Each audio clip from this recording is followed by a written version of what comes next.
Welcome. This is the Cisco CCNA ENSA, also known as the Enterprise Networking Security and Automation course. This course focuses on the CCNA version 7 curriculum. This is course 3 of 3. Alright, so what are some of the types of NATs? Well, there is static NAT. Essentially, NAT is going to be more of like a one-to-one mapping.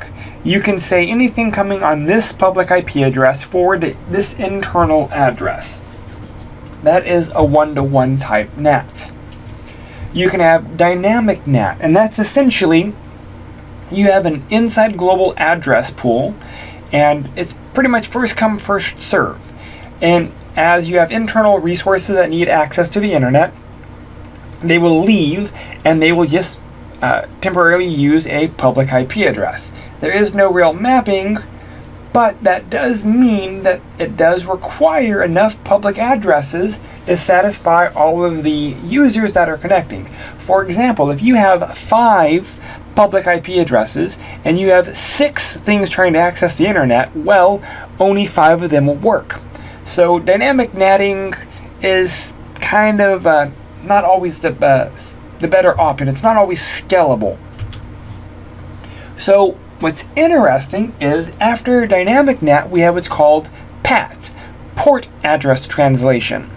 And what PAT does is it does a single public IP address, but it starts looking at and appending source port numbers. We've already talked about port numbers in previous videos. The source port number really doesn't matter as it relates to the destination port number. If you're trying to access a web page, you're trying to access the destination's port 443. What port number it's coming from isn't really relevant. So with PAT, we can actually take the source port number, and that is what we use to review different content and separate that different content. The nice thing is PAT is pretty common nowadays. So PAT will actually use randomized ports, but it tries to do inside port numbers, and they try to keep them pretty uniform. And you'll notice we have what's called an overload.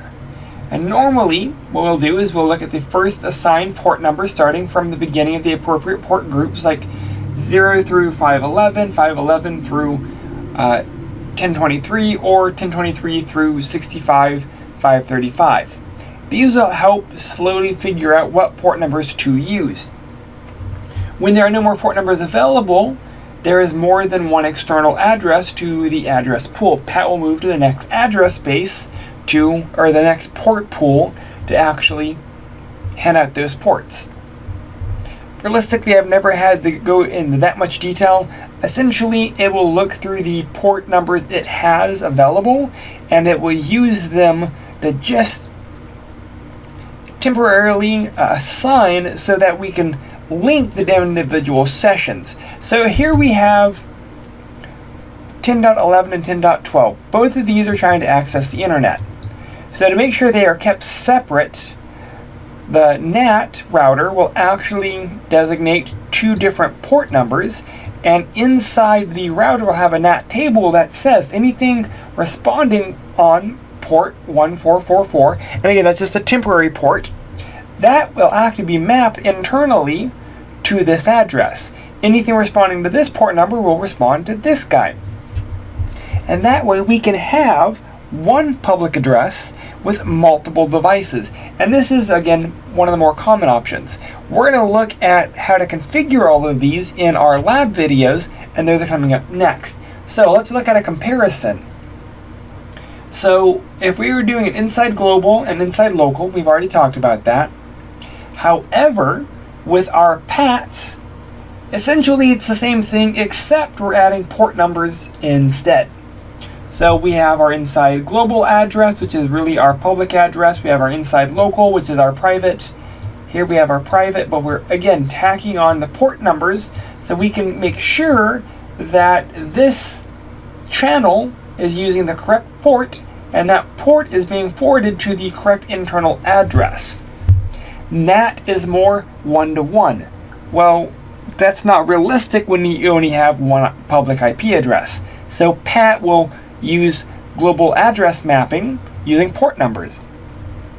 With NAT, it only uses IPv4 addresses. With PAT, it's addresses and port numbers. With NAT, it does use a unique inside global address.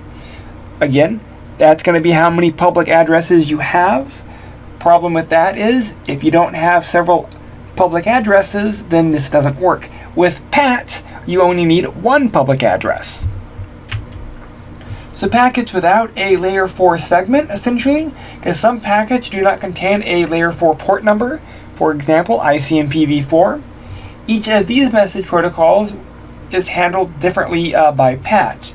For example, the query message, echo request, echo reply, will include a query ID. So ICMP4 will use the query ID to identify any of the echo requests with its corresponding echo replies.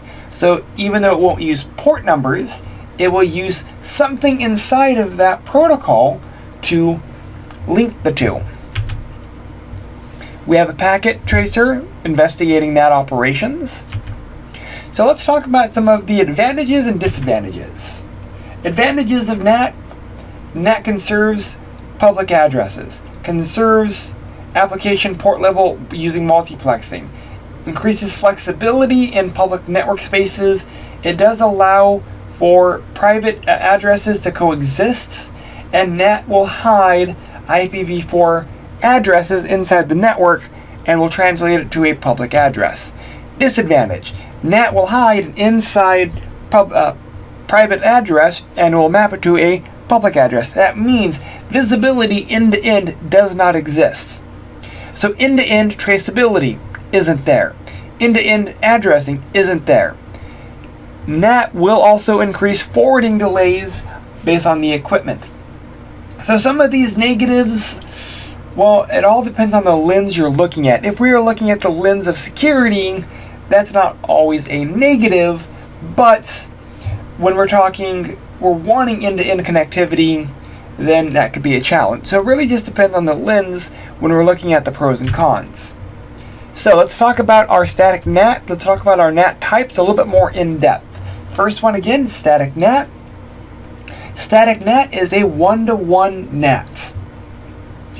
I've used both the combination dynamic and one-to-one NATing so that I can have a web server inside my network, and I can do a one-to-one map so that anything coming in on this IP address forward to my web server. Anything coming in on my second public address then forward appropriately, and because that would not be tied to a one-to-one NAT.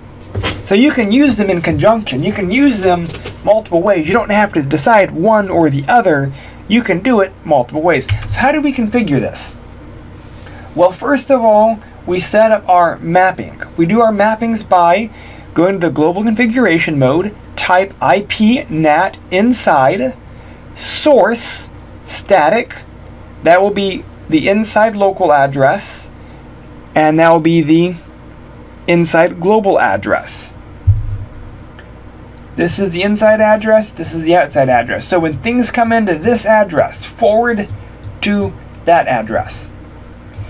We still have to, again, do our IP NAT inside, and we're setting the source to a static address. That's step one.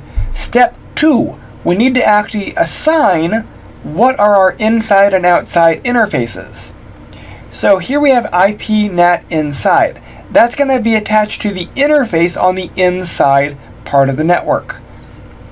IP NAT outside will be the outside, going towards the outside portion of the network. Packets coming from the internet will have to come in from the outside. We have to denote which is inside, which is outside, so that we know where to actually apply this rule. We apply this rule on the outside side. Outside will be looking and listening for that address. If this address comes in on the inside, it will be ignored. So how do we analyze this? we've already looked at source and destination addresses. We've already looked at understanding the flow of that traffic. So again, you just have to logically work through the hop by hop, looking at the frame from source, the default gateway to the internet, to the destination, and back. How do we verify? We can do a show IPNAT translate, and it will show the inside and outside addresses. Inside global, inside local, and outside global. After a session has been created, then it will actually populate all of the tables. The first one, we've not actually received a packet back from our response. When we do receive a response, you will now then see our outside local and outside global addresses being populated. We can also do a show IPNAT statistic if we want to see how many hits and how many misses are being shown. If we want to clear them, we can do a clear IPNAT statistic. We have a lab configuring static NAT and verification. And that is it for this module. If you got any questions or concerns, please reach out. Thank you.